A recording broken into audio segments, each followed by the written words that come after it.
International aid is being rushed to earthquake-ravaged Myanmar, and rescue teams from other nations have arrived there in a race against time.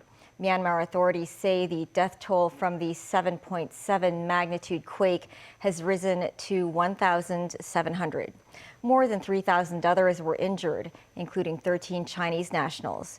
To facilitate relief efforts, Myanmar's shadow National Unity government has announced a unilateral partial ceasefire.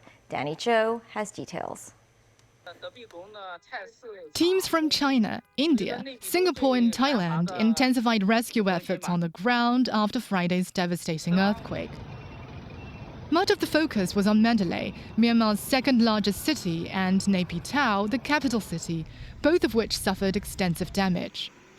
Scores of people were feared trapped under toppled buildings.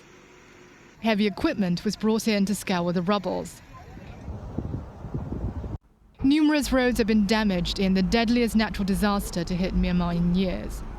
Satellite images show the flattening of compounds in Mandalay and the epicenter Saigon. Residents say many regions have been left without power and people are running short of drinking water and clean food. Aid efforts have been partially hindered by damage to airports.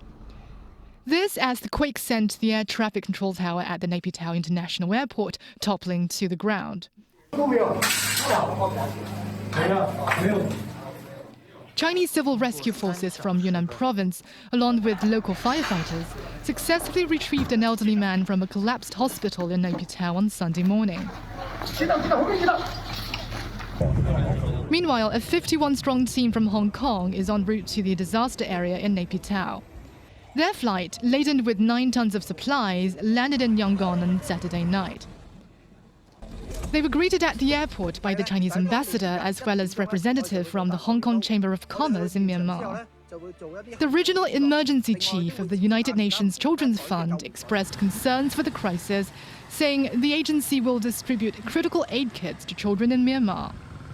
These are tents, dignity kits, hygiene kits, recreational kits as well. So what we're attempting to do is get initial supplies on the ground so that we can make sure that children have access to safe water. There's going to be some health supplies there as well.